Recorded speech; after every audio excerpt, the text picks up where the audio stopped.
जब सब हो गया था, हमने आपको कोई ग्राफ बनाने के लिए दिया था। Variation of vapour pressure solution with y and yb, equation है, इक्वेशन है 1/ps, और 1/ps प्लॉट करते हैं y एक्सिस, 1/pa0 क्या हो गया इंटरसेप्ट, yb क्या हो गया x, और ये क्या हो गया स्लोप, उसी का स्ट्रेट लाइन इक्वेशन हो गया। बट अगर आप ps वो भी देख लेते हैं बेटा, हमने आपको क्या क्या कराया था।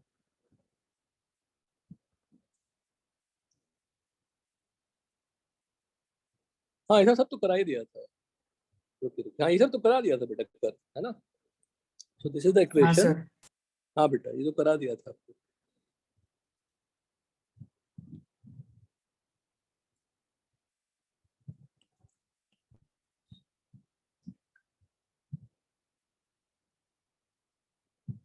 This ps equal to this, और ps equal to p naught a into p naught b upon p naught a minus p naught b yb plus p naught. तो ps और अब क्या देख रहे हैं, ps and y a graph कैसा हो जाएगा, कर्व हो जाएगा, वो यहाँ पे कर्व बना दिया मैंने,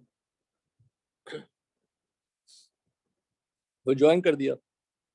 फिर आप बोलेंगे सर नीचे ही ग्राफ कर्व क्यों बनाया आपने, कर्व ऊपर बना सकते थे, यही है ना।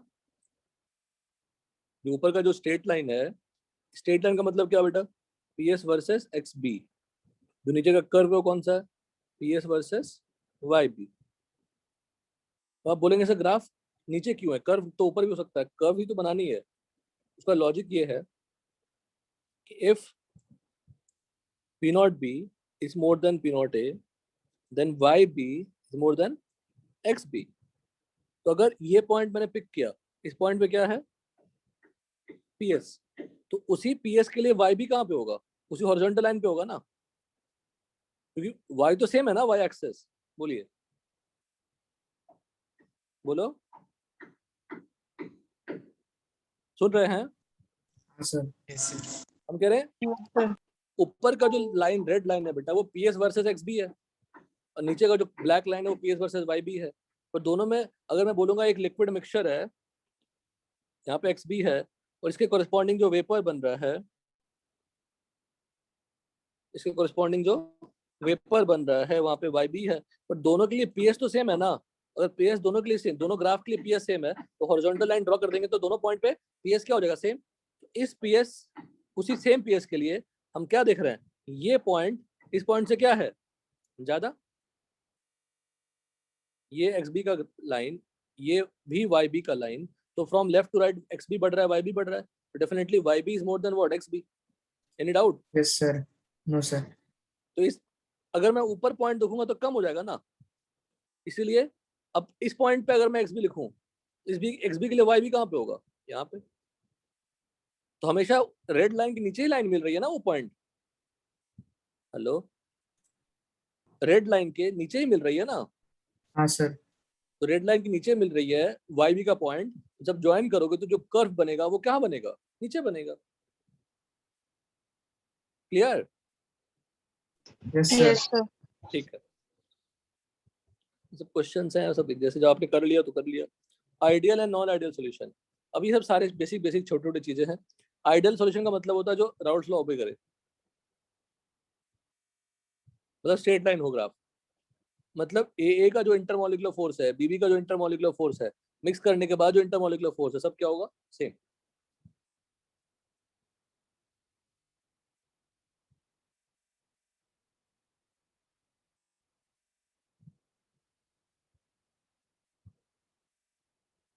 क्लियर।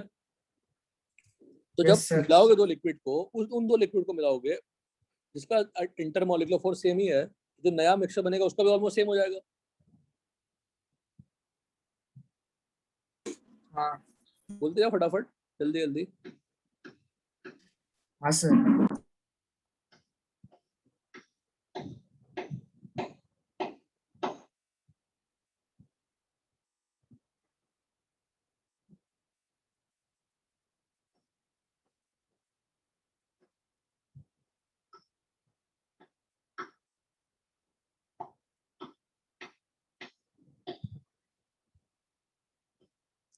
तो ideal solution obeys Raoult's law, वही सब इक्वेशन लिख दिया।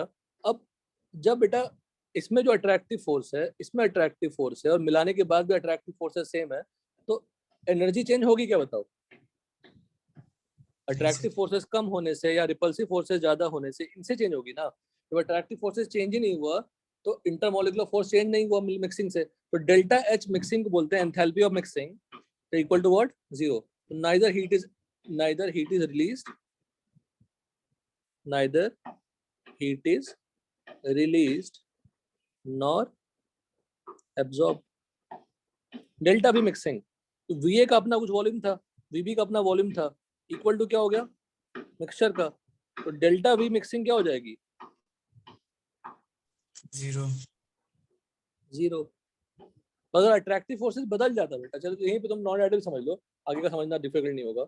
अगर मान लीजिए मिलाने से अट्रैक्टिव फोर्सेस बढ़ जाते तो मॉलिक्यूल्स नजदीक आ जाती, वॉल्यूम कम हो जाता, तो डेल्टा वी मिक्सिंग क्या हो जाती? नेगेटिव। और अट्रैक्टिव फोर्सेस बढ़ जाते तो हीट रिलीज हो जाती, तो डेल्टा एच मिक्सिंग क्या हो जाता? नेगेटिव। अंडरस्टूड? Yes sir. ये ग्राफ है हमारे एग्जांपल्स ऑफ आइडियल सॉल्यूशन, सारे एग्जांपल्स याद करिए। Both liquids have same functional group. Molar mass should differ only by 1 carbon or halogen from next member in the group.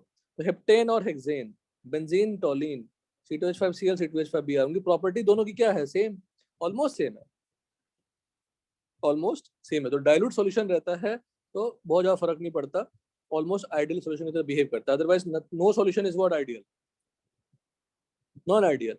AB intermolecular forces stronger than AA। जब मिला दिया तो attractive forces बढ़ गए, attractive forces बढ़ गए तो vapour बनना आसान होगा या मुश्किल होगा? लिक्विड में अट्रैक्टिव फोर्सेस बढ़ गए तो वेपर बनना आसान होगा या मुश्किल होगा? मुश्किल होगा। सब आसान, सब लॉजिक आसान है बेटा। तो एक्सपेक्टेड प्रेशर से जो प्रेशर मुझे मिलेगी वो क्या मिलेगी? कम मिलेगी। अगर आइडियल सॉल्यूशन होता तो अट्रैक्टिव फोर्स बदलता नहीं, वेपर प्रेशर जो मिलता उसको ऑब्जर्व कर लिया हमने। अगर मिलाया मैंने, अट्रैक्टिव फोर्सेस बढ़ गए तो वेपर कम बनेंगे, तो वेपर प्रेशर भी क्या होगी? कम होगी। तो एक्सपेक्टेड प्रेशर से क्या क्या मिलेगी? कम मिलेगी। एक्सपेक्टेड से कम मिलना क्या कहलाता है? Negative deviation. एक्सपेक्टेड ज्यादा मिलना पॉजिटिव डेविएशन।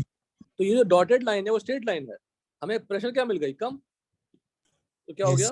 Negative deviation. अब वो सर स्टार्टिंग में क्यों मैच कर रहा है पॉइंट? वो स्टार्टिंग में मिक्सचर है ही नहीं ना।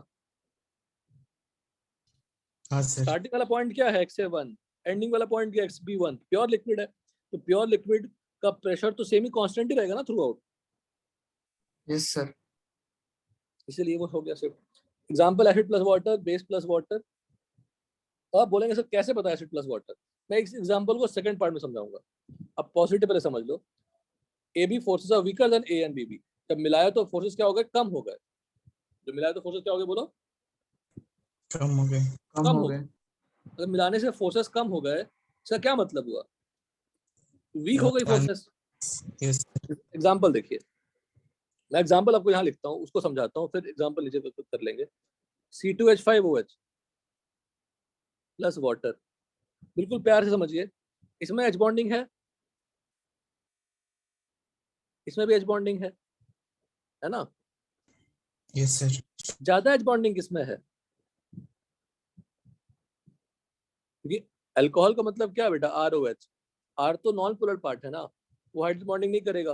वाटर में दोनों हाइड्रोजन करेंगे हाइड्रोजन बॉन्डिंग, वाटर में हाइड्रोजन बॉन्डिंग ज्यादा होती है। तो ज्यादा हाइड्रोजन बॉन्डिंग वाले में कम हाइड्रोजन बॉन्डिंग वाले मिला दोगे तो उनका इंटरमोलिकुलर फोर्स डिस्टर्ब हो जाएगी। बोलो। हाँ सर। एनी डाउट यहाँ तक? No sir. No sir.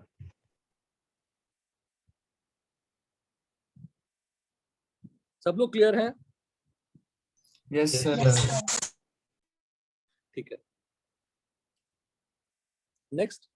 अब हम क्या कर रहे हैं बेटा? नेक्स्ट एग्जांपल देखिए, सब प्यारा प्यारा एग्जांपल है। Acetone plus alcohol. अल्कोहल में हाइड्रोजन बॉन्डिंग है बट इसमें नो एच बॉन्डिंग। तो हमने हाइड्रोजन बॉन्डिंग वाले में, मैं इसको अलग से लिखूं क्या?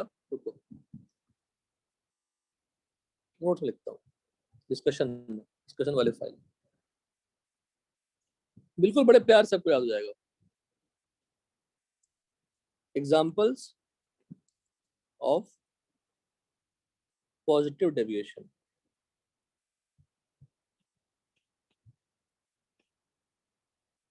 ये हटा ही देते हैं। देखिए फर्स्ट C2H5OH प्लस वाटर, इसमें ये भी पोलर है, ये भी पोलर है, H बॉन्डिंग है, इसमें भी H बॉन्डिंग है, और ज्यादा H बॉन्डिंग वाटर में। नेक्स्ट एग्जांपल बड़ा प्यारा, अच्छे से समझा रहा हूँ।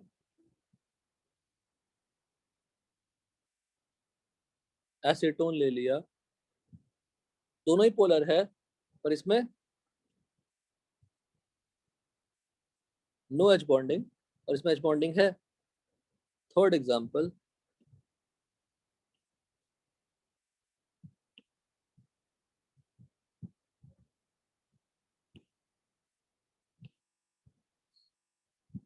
CS2 कार्बन डाइसल्फाइड, ये नॉन पोलर होता है।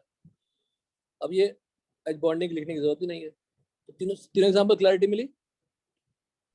हाँ yes sir. Sir. Stronger force में, स्ट्रॉन्गर अट्रैक्टिव फोर्स वाले में अगर आप वीकर डाल दीजिएगा तो आपका नेगेटिव पॉजिटिव डेविएशन हो जाएगा, एक्सपेक्टेड से ज्यादा वेपर प्रेशर मिलेगी। अच्छा वेपर प्रेशर अगर एक्सपेक्टेड से ज्यादा मिलेगी तो बॉइलिंग पॉइंट क्या मिलेगा, कम मिलेगा। Vapour pressure is inversely proportional to boiling point. अब बॉइलिंग पॉइंट भी थोड़ा समझ लीजिए, या बाद में समझाता हूँ बॉइलिंग पॉइंट, पहले इतना कर लेते हैं। ये सारे एग्जांपल क्लियर हुए, कोई डाउट नहीं है। बातें हैं नोट्स पे, आते हैं नेगेटिव डेविएशन पे। एसिड प्लस वाटर का एग्जांपल मैं बताता हूँ।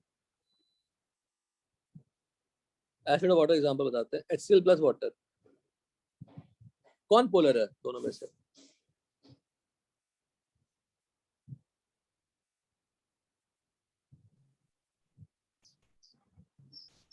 बोलो कौन पोलर है? दोनों पोलर है। जो दोनों ही पोलर है। किसमें H2O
Recording.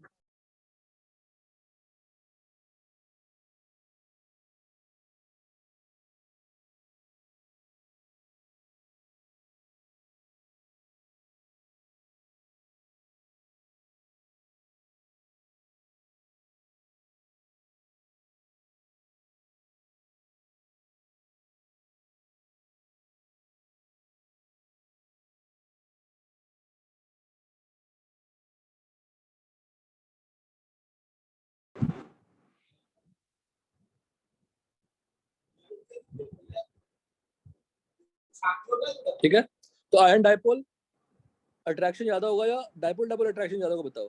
HCl will ionize to give H plus and Cl minus, तो किसका अट्रैक्टिव फोर्सेस ज्यादा होगा, आयन डाइपोल या डाइपोल डाइपोल? बोलो।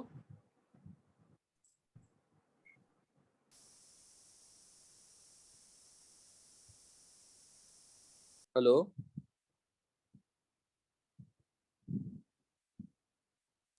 Yes, sir. बोल ही नहीं रहे हैं आप लोग।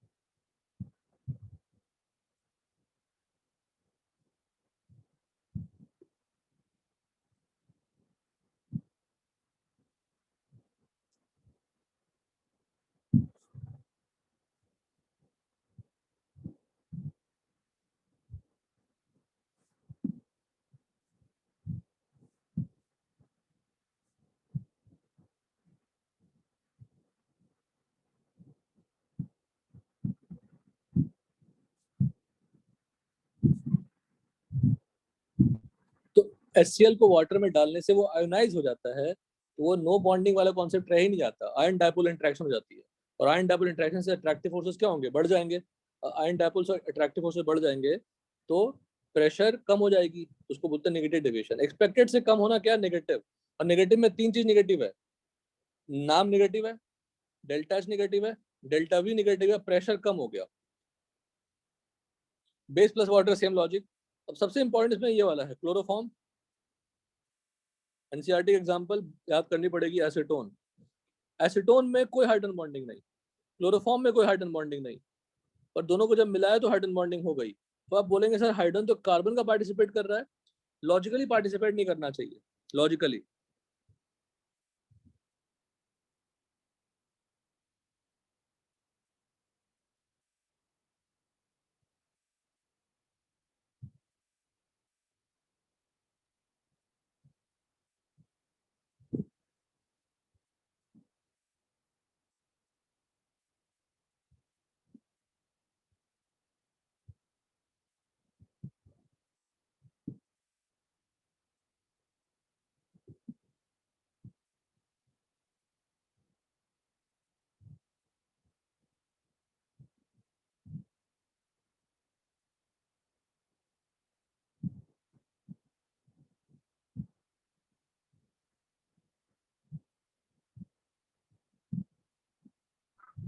Hello sir.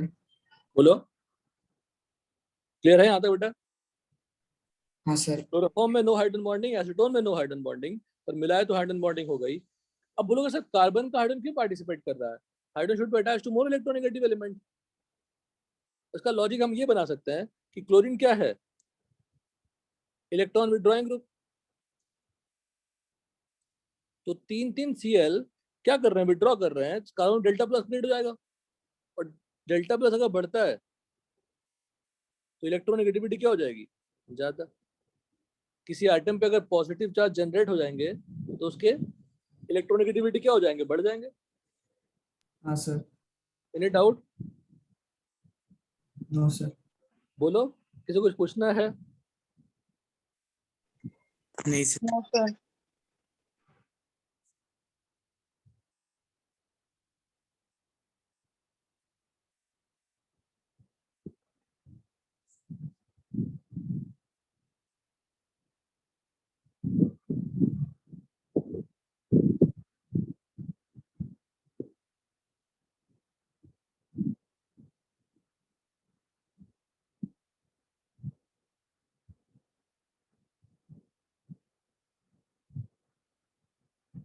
ठीक है, तो एग्जाम्पल सारे क्लियर हो गए। अब नाउ अब इन सभी में एक कॉमन है फॉर मिक्सिंग। जब आप मिक्स करोगे तो मिक्स करने के टाइम पे डेल्टा जी क्या होती है, लेस देन 0, और डेल्टा एस क्या होती है, more than 0 for all the solution. Delta G mixing mixing for ideal as well as non ideal. इसका रीजन ये है कि अगर दो मिक्सेबल लिक्विड हैं, दो मिक्स हो जा रहे हैं, इसका मतलब क्या हुआ कि हमें कुछ मेहनत नहीं करनी पड़ी, कोई एफर्ट डालना नहीं पड़ा। तो कोई एफर्ट डालना नहीं पड़ा, इसका मतलब ये हो गया कि एंट्रोपी चेंज और डेल्टा जी क्या हो गई, less than 0। Delta G less than 0 हो तो मतलब क्या होता है, स्पॉन्टेनियस होता है। डेल्टा जी का लेस देन 0 होता है तो स्पॉन्टेनियस होता है कि नहीं, बताइए। हाँ सर। और यस सर। और डेल्टा मिक्सिंग ग्रेटर देन 0 क्यों बताता हूँ। एक लिक्विड का अपना इंटरमोलिकुलर फोर्स होगा, सेम टाइप ऑफ मॉलिक्यूल्स हैं, दूसरे लिक्विड का भी सेम टाइप ऑफ मॉलिक्यूल्स है।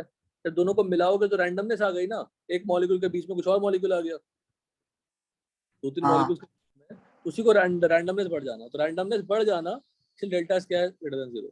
तो delta G less than 0, delta greater than 0 is same for all the solution, सबके लिए सेम होगा। बट नेगेटिव डेविएशन में क्या क्या नेगेटिव है, डेल्टा एच नेगेटिव है, डेल्टा वी नेगेटिव है, क्योंकि वॉल्यूम कम हो जाएगी, अट्रैक्टिव फोर्स बढ़ जाएंगे तो, और प्रेशर भी कम हो जाएगी। पॉजिटिव डेविएशन में प्रेशर ज्यादा, delta H positive, delta we भी पॉजिटिव।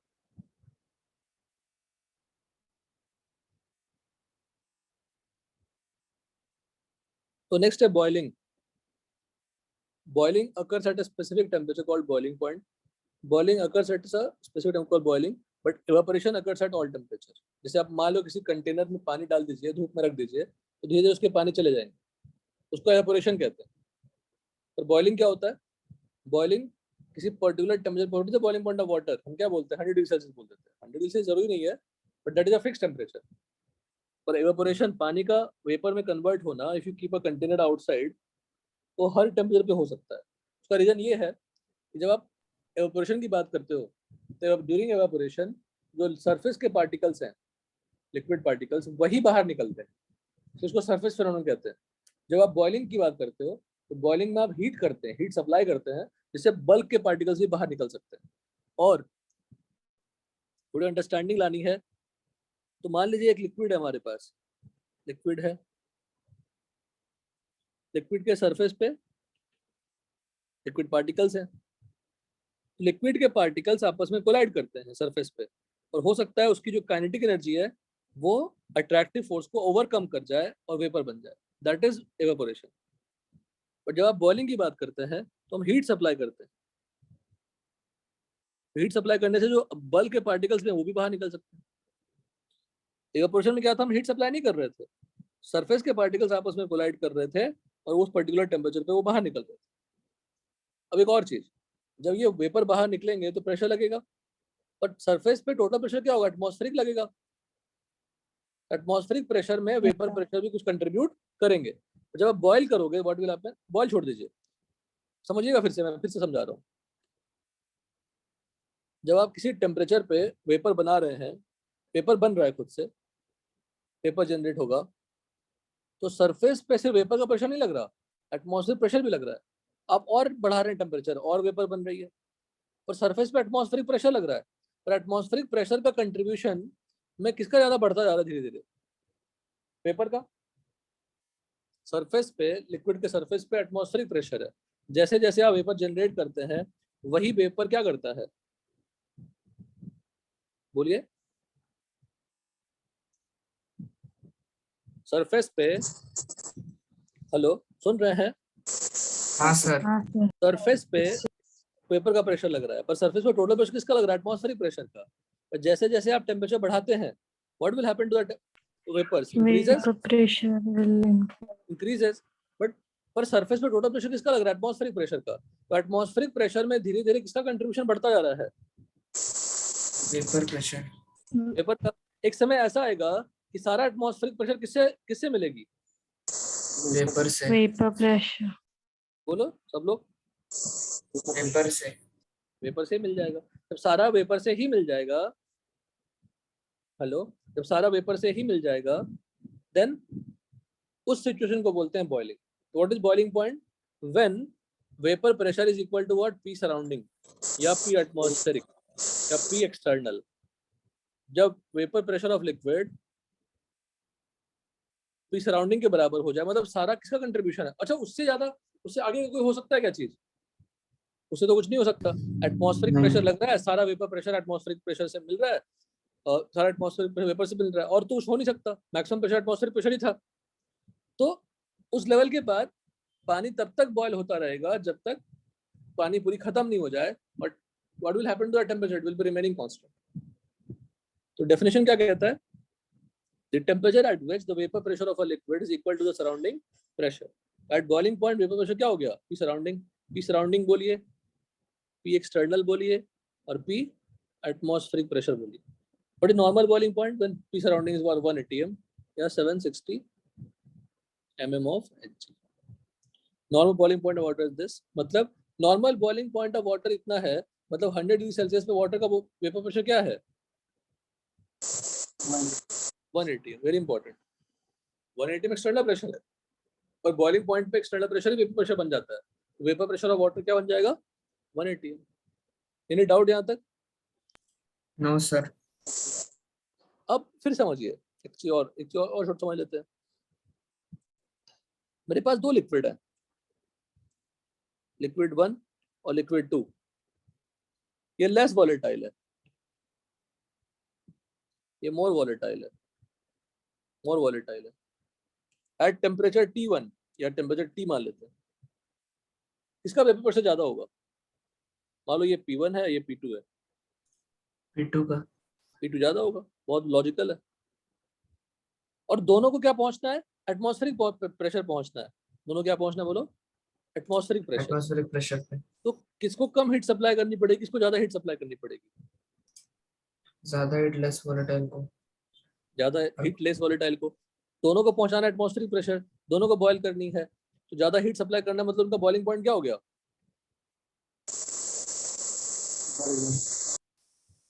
है ना? तो हम कह सकते सर। हैं laser volatile liquid, lesser vapor pressure at a particular temperature, है ना? lesser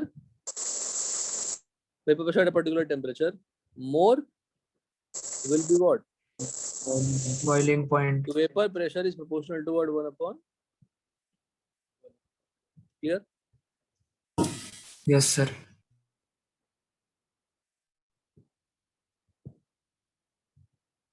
नेक्स्ट है एजियोट्रोप। एजियोट्रोप की सिर्फ डेफिनेशन पढ़ेंगे, पहले खत्म करते हैं सेक्शन जितना हो सकता है हमारा।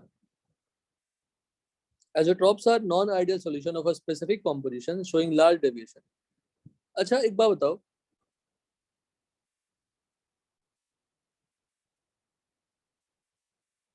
इस ग्राफ में हमने लिक्विड और वेपर दोनों ड्रॉ कर लिया है। ये होता है vapour pressure versus vapour composition, ठीक है? और ये वेपर प्रेशर वर्सेस लिक्विड को, एक्स तो लिक्विड है ना, और वाई वेपर का है।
ठीक है,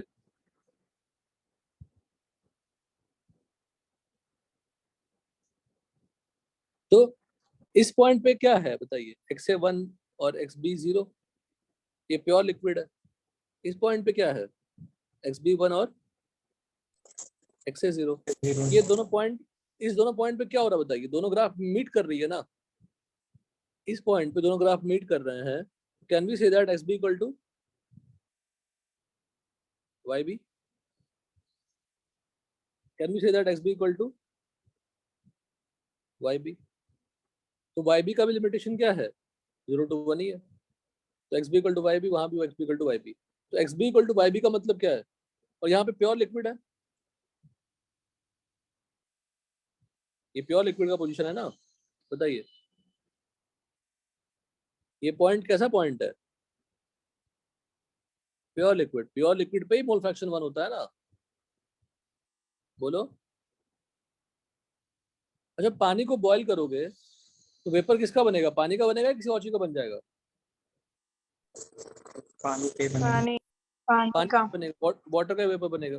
तो वाटर का ही वेपर बनेगा, मतलब वेपर में वाटर का कॉम्पोजिशन, लिक्विड में वाटर का जो कॉम्पोजिशन है वो सेम ही है। इसका ये सबसे बड़ा कंक्लूजन है कि जब XA इक्वल टू YA हो या XB इक्वल टू YB हो, उस पॉइंट पे वेपर का कॉम्पोजिशन और लिक्विड का कॉम्पोजिशन दोनों क्या होते हैं, सेम होते हैं। और अब देखो यहाँ पे इंटरमीडिएट में इस पॉइंट पे क्या था, XB, पर उसी लिक्विड के लिए वेपर कॉम्पोजिशन क्या था यहाँ पे, दोनों सेम या डिफरेंट है, बोलो। डिफरेंट है ना, YB और XB डिफरेंट है ना। इस लिक्विड के लिए वेपर की कॉम्पोजिशन क्या है, डिफरेंट है। आप लोग सब बताइए, एक Yes, तो ग्राफ sir. बनाया Sir. हमने। तो इंटरमीडिएट पोजीशन पे किसी भी लिक्विड के लिए वेपर का कॉम्पोजिशन क्या है, अलग। मतलब अगर मैंने इस लिक्विड मिक्सचर को बॉईल किया, जो वेपर मिलेगा वो कौन सा मिलेगा, ये वाला। समझे कि नहीं, बताओ, बोलो। पर अगर मैं इसको, इस पॉइंट को बॉईल करूं तो यही मिलेगा ना मुझे, बोलिए। प्योर लिक्विड को सेपरेट कर पाएंगे क्या, प्योर लिक्विड को सेपरेट कर पाएंगे, नहीं कर पाएंगे। पर लिक्विड मिक्सचर को सेपरेट कर सकते हैं। पर एजियोट्रोप ऐसा मिक्सचर है, इसको आप सेपरेट नहीं कर सकते। सेपरेट नहीं कर सकते मतलब at this position, at this concentration या composition of two liquids, XA equal to क्या हो जाएगा, YA। मतलब प्योर लिक्विड को सेपरेट नहीं कर सकते, और लॉजिकल है। पर अगर सॉल्यूशन को सेपरेट नहीं कर सकते तो उसका लॉजिक क्या होगा कि उस पर्टिकुलर कॉम्पोजिशन पे दोनों ग्राफ मीट कर जाएगी। जब लिक्विड और वेपर का ग्राफ मीट कर जाता है, उसी को एजियोट्रोप कहते हैं, उसी को प्योर लिक्विड कहते हैं, उसी को हम लोग चेंज नहीं कर सकते। पर नॉन आइडियल सॉल्यूशन में एक ऐसा केस आता है जब दोनों ग्राफ एक पॉइंट पे मीट कर जाते हैं और उस पॉइंट को फिर आप सेपरेट नहीं कर पाएंगे। अभी हमारे पास क्या ऑप्शन है कि मैं इस पॉइंट को अगर हॉरिजॉन्टल ड्रॉ करूँ यहाँ पे आएगा, और अगर मैं ये इस पॉइंट पे ड्रॉ करूंगा और कहीं तो जाएगा नहीं।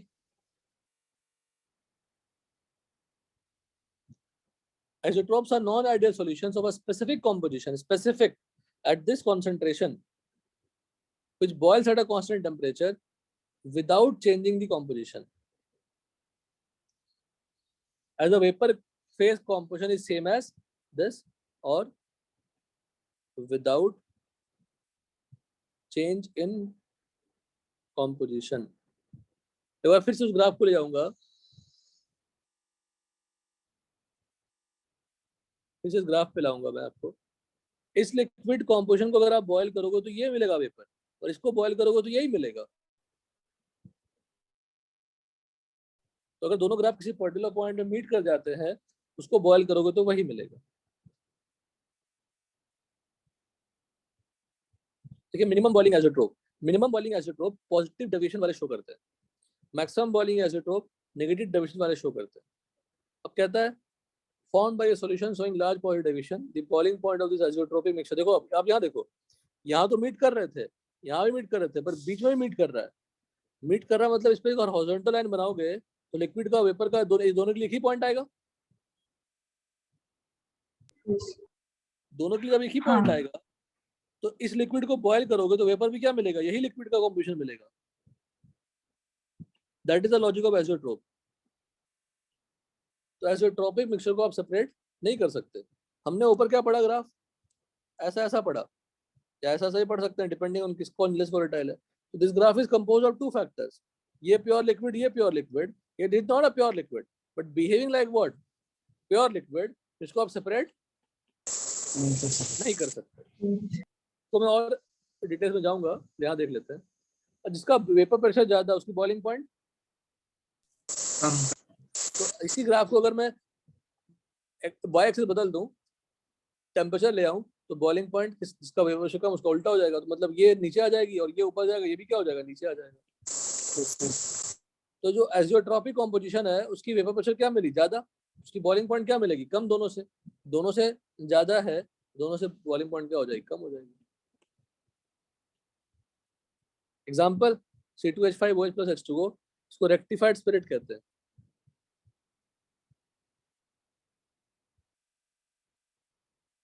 और ये 95.6% होता है। और ये दोनों किसके एग्जाम्पल थे, पॉजिटिव डेविएशन एग्जाम्पल थे। तो इन पॉजिटिव डेविएशन इतना ज्यादा डेविएट हो जाता है कि एक ऐसा पॉइंट आता है तो जिसका प्रेशर दोनों से क्या होगा, ज्यादा, और जिसका कॉम्पोजिशन को आप सेपरेट नहीं कर सकते। क्यों नहीं कर सकते, बिकॉज उस पॉइंट पे x इक्वल टू क्या है, y है। और डिटेल्स में थोड़ा जाऊंगा मैं। मैक्सिमम बॉइलिंग एसिडोप, मैक्सिमम बॉइलिंग मतलब बॉइलिंग पॉइंट ज्यादा होगी, मतलब वेपर प्रेशर क्या होगी, कम होगी। तो उस कॉम्पोजिशन पे दोनों लिक्विड से वेपर प्रेशर क्या हो गई, कम। उस कॉम्पोजिशन दोनों लिक्विड से बॉइलिंग पॉइंट क्या हो गई, ज्यादा। एग्जाम्पल यही पूछते हैं, दो एग्जाम्पल हैं एनसीईआरटी के, H1C plus H2O। और ये 68% वेट बाय वेट है, ऊपर V by V था, यहाँ पे वेट बाय वेट है।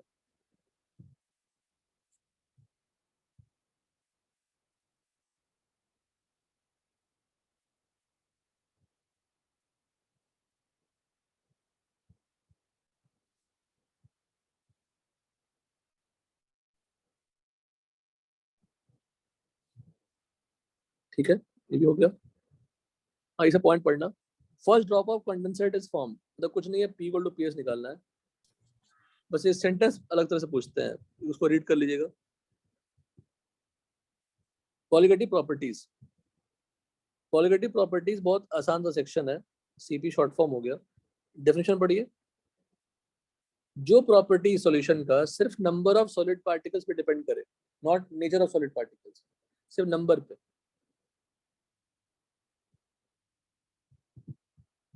उसको कॉलिगेटिव प्रॉपर्टीज कहते हैं। All the colligative properties are what, positive. पहला relative lowering in the vapour pressure, second elevation boiling point, depression freezing point and osmotic pressure.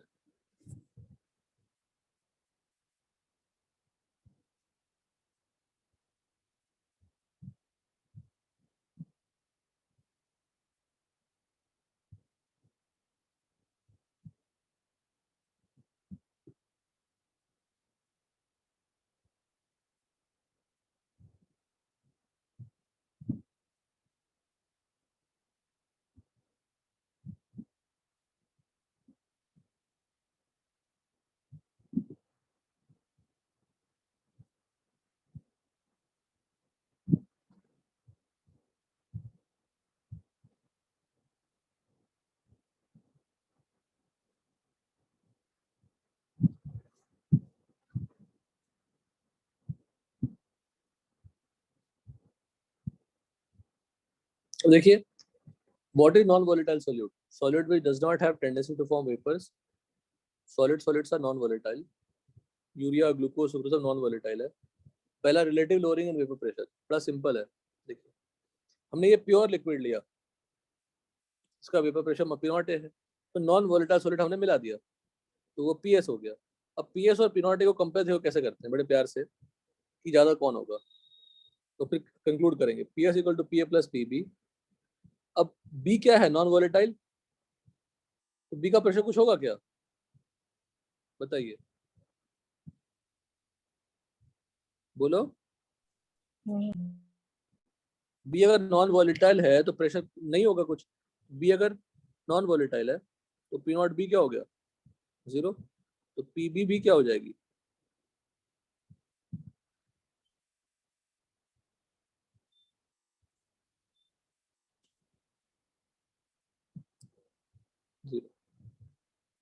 PS equal to PA equal to XA into P not A. XA is less than 1, PS is less than P not A, क्योंकि XA क्या है 1 से कम, तो दो को मिला दिया मैंने, तो PS इक्वल टू PA हो गया XA into P not A. तो definitely PS will be less than P not A because XA का वैल्यू 1 से कम होगा। लोअरिंग इन वेपर प्रेशर, जब प्योर था तो P नॉट ए था, जब मिला दिया कुछ तो PS हो गया, तो P not minus PS। Relative lowering P not minus PS upon P not. अब P नॉट माइनस PS का वैल्यू पुट कर दीजिए, PS निकाल चुके, पुट कर दिया, इक्वल टू क्या आएगा, ये 1 माइनस एक्स से आएगा, और 1 माइनस से क्या होती है XP। राजेश क्लियर है वाला? हाँ सर। इससे क्या क्लैरिटी पहले मिली? इससे क्लैरिटी ये मिली कि सर सॉल्वेंट किसी प्योर लिक्विड में अगर आप नॉन वॉलेटाइल सॉल्यूट ऐड कर देंगे, उनका वेपर प्रेशर क्या हो जाएगा, कम। उनका वेपर प्रेशर क्या हो जाएगा, बोलो, कम हो जाएगा। डन, बोलिए। किसी सॉल्यूशन, किसी प्योर लिक्विड में अगर नॉन वॉलेटाइल सॉल्यूट मिला देते हैं, उसका वेपर प्रेशर क्या हो जाएगा, कम हो जाएगा। कम। क्यों कम हो जाएगा बेटा? सिंपल सा लॉजिक ये है कि अगर आप प्योर लिक्विड लेते हैं तो सरफेस पे लिक्विड के पार्टिकल्स ही रहेंगे, तो बड़े आराम से वेपर बन जाएगा। और अगर कुछ मिला देंगे तो सरफेस पे नॉन वॉलेटाइल सॉलिड के पार्टिकल्स भी आ जाएंगे, इनका वेपर बनना क्या होगा, मुश्किल। सरफेस पे मोल फ्रैक्शन ऑफ लिक्विड क्या हो जाएगी, कम हो जाएगी। That's why formation of vapour भी क्या हो जाएगा, कम हो जाएगा। और सबसे आसान, किसी लिक्विड में नॉन वॉलेटाइल सॉलिड मिलाने से वेपर प्रेशर कम हो जाएगी। तो वही PS less than P not a देखा। अब ए लिखने की जरूरत नहीं है बिकॉज लिक्विड एक ही है, एक ही लिक्विड वॉलेटाइल है, तो ये लिखने की जरूरत नहीं है। P नॉट माइनस PS, यहाँ तक फॉर्मूला आया था, यहाँ तक।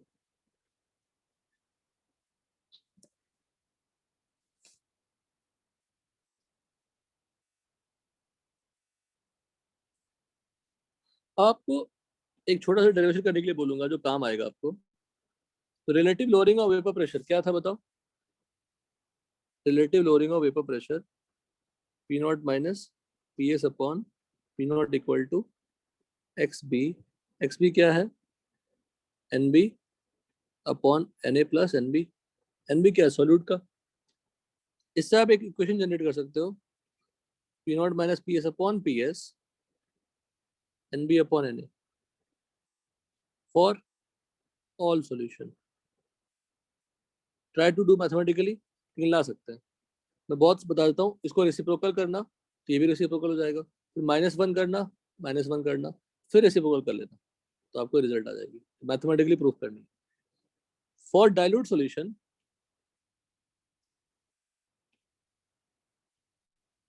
For dilute solution Na plus NB क्या हो गया, Na, तो Na plus NB equal to Na, तो NB अपॉन Na लिख देंगे, और NB को मोल्स अपॉन दिस। अब इसमें चेंजेस और कर सकते हैं। P not minus PS upon P not equal to NB upon Na into Ma into Ma into 1000 upon 1000। कुछ चेंजेस किया क्या मैंने? न्यूमरेटर एंड डिनोमिनेटर Ma से मल्टीप्लाई किया। Ma क्या था, molecular mass of solvent. P not minus PS upon P not should be written as M into Ma upon 1000, where M क्या है, मोलालिटी, इक्वल टू एक्सप्रेशन क्या है, NB upon Na into Ma into 1000। हम ये क्या है बताओ, RLVP। तो RLVP प्रोपोर्शनल टू क्या मिल गया, M। RLVP is proportional to what, M। Clear है? Yes, sir. तो RLVP को आप NB अपॉन NL भी लिख सकते हो, या मोलालिटी के टर्म में लिख सकते हो, पर ये सभी किसके लिए एप्लीकेबल है, डाइल्यूट के लिए। तो RLVP को हम मोलालिटी के टर्म में डील कर सकते हैं। अच्छा, मोलालिटी का definition, number of moles of solute particles पर मोल पर केजी ऑफ सॉल्वेंट। तो RLVP is proportional to number of moles of solid particles. तो डेफिनेटली RLVP क्या हो गया, कोलिगेटिव प्रॉपर्टी हो गई। Because colligative property is what, properties which depends on number of solid particles. Since RLVP is proportional to molality, molality is number of moles of solute, that means it is directly proportional. Second formula, elevation boiling point. मैंने कहा सभी, अब vapour pressure तो कम हो गई, what will happen to the boiling point, elevation मतलब बढ़ना, increase.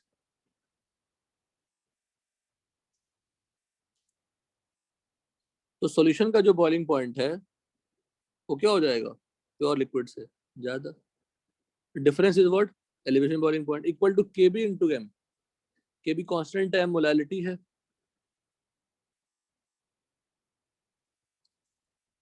Unit of KB क्या हो जाएगा, डेल्टा टीवी अपॉन एम, है ना। तो यूनिट क्या हो जाएगी, केल्विन पर मोलल। और मोलल मतलब क्या, मोल पर केजी, उसका reciprocal kelvin kg per mole. KB of water 0.52 kelvin kg per mole होता है। फॉर्मूला बड़ा सिंपल है, delta TB equal to KB into M. KB दिया रहता है, एम दिया रहता है, तो डेल्टा टीबी निकाल लीजिए। डेल्टा टीबी दिया रहता है तो एम निकाल लीजिए। डेल्टा टीबी में एक टेम्परेचर दिया हो, एक नहीं दिया हो, तो निकाल लीजिए। Molar elevation constant, it represents the boiling point of one molar solution. M 1 कर दो तो delta TB equal to KB हो जाएगा। केबी का formula R into normal boiling point square upon 1000 into LV. LV क्या, लेटेंट हीट ऑफ इवैपोरेशन। जब enthalpy use करो तो मोलर मास लिखना पड़ेगा, और लेटेंट हीट लिखोगे तो मोलर मास लिखना नहीं पड़ेगा। Depression in freezing point, depression मतलब डिक्रीज। अगर बॉइलिंग पॉइंट बढ़ती है तो फ्रीजिंग पॉइंट कम हो जाती है। बॉइलिंग पॉइंट बढ़ती है, फ्रीजिंग पॉइंट क्या होगा, कम हो जाएगा। तो यहाँ पे T F is less then T not F. Delta T F क्या होगा, T not F minus T F. Formula बिल्कुल सेम है, उससे कांस्टेंट बदल जाएगा के F, cryoscopic constant. Molar depression constant और क्रायोस्कोपिक कांस्टेंट, सारे फॉर्मूले सेम है, सब कुछ सेम है। फाइनली फॉर्मूला यहाँ पे भी क्या आएगा, के एफ किसकी प्रॉपर्टी होगी, property of solvent. K F होगा R T square upon 1000 into L F, latent heat of fusion. तो जैसा बॉइलिंग पॉइंट से रिलेटेड फॉर्मूला था वैसा ही मेल्टिंग पॉइंट से रिलेटेड फॉर्मूला है। आप यहाँ तक रिवाइज कर रखिएगा। If it is possible solve the booklet till हैनीला पढ़ा चुके हैं। 44 तक ट्राई करिएगा राजेश, 44 तक ट्राई करिएगा, exercise 1 at least. Sir Henry law है ना, S is proportional to P.